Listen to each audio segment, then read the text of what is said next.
Good day, my friends. I'm Mama V.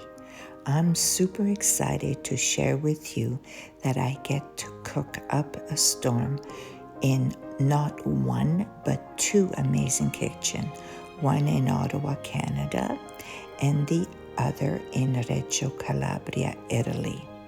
So come join me in one of my kitchens and see what delicious dishes I'll be whipping up for you to try. Turn extra baccalà into pure southern magic. After preparing my baccalà alla Vicentina, I had a bit of extra baccalà already soaked. The perfect excuse to make baccalà alla Ghiotta, a bold, briny, southern Italian classic, packed with olives, capers, tomatoes, and big Mediterranean flavor. Simple ingredients, rustic soul, and a dish that brings Calabria and Sicily straight to your table.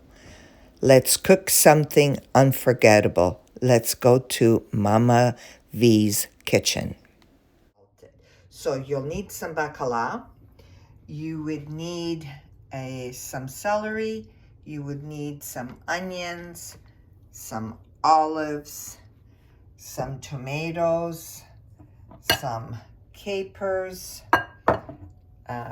passata, parsley, and potatoes. Now, the potatoes, I found these potatoes. They're little yellow potatoes, and they're saying here that they're going to be ready in 5 minutes. Never tried them before, but I'm going to try it with this recipe and I'll see how it is and I'll let you know.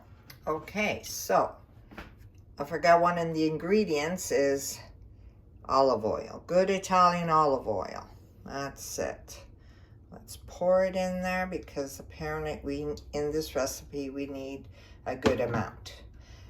And we're going to add the onions.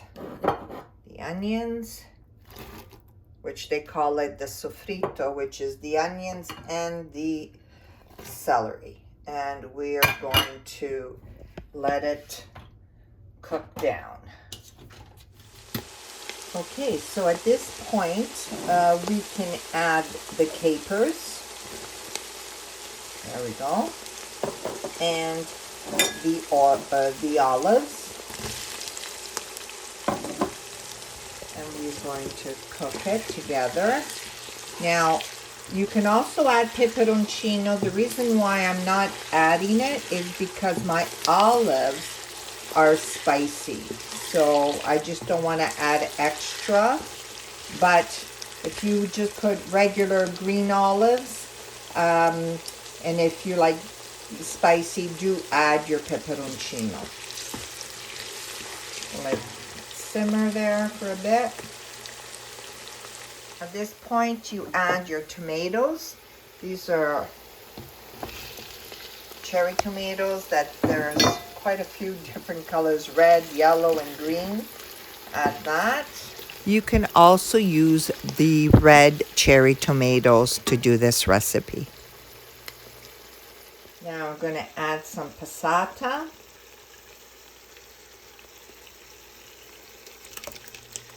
Probably going to have to add a little bit more to that because this recipe, the fish has to basically drown in sauce.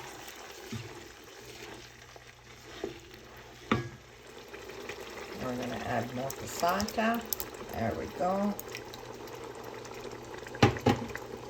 Mix. This looks yummy. And the next, we're going to add the potatoes. Add the potatoes. Now, these are small potatoes. They're pretty the size of little tomatoes, so it's going to cook quite fast. But if you use the other potatoes and you cut them up in quarters or chunks, you have to when this recipe is done is when the potatoes are cooked, because the fish will cook fast. Okay, so these are the potatoes. Put them in there. We're going to add some salt.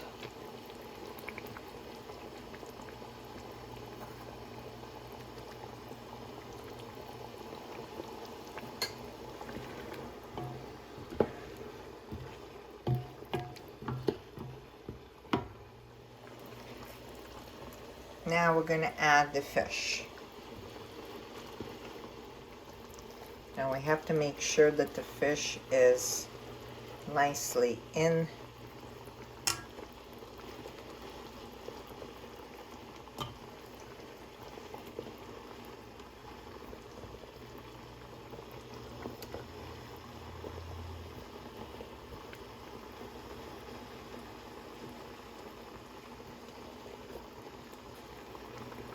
That looks yummy. The colors are beautiful. Just beautiful.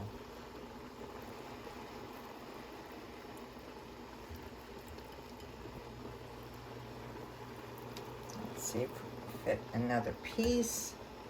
Little piece there. I think we need to have to squish in another piece. There we go. And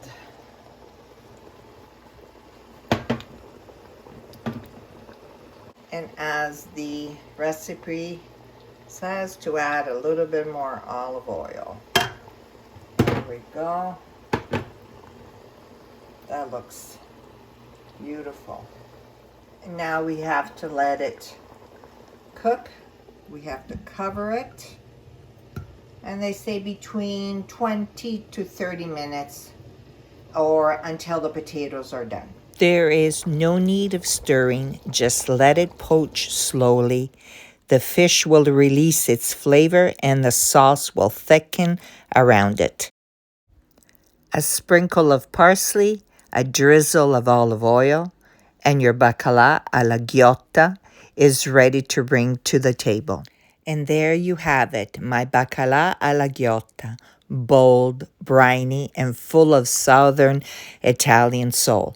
If you enjoyed cooking with me today, don't forget to subscribe, like, comment, and share with your friends. I'll see you in the next recipe.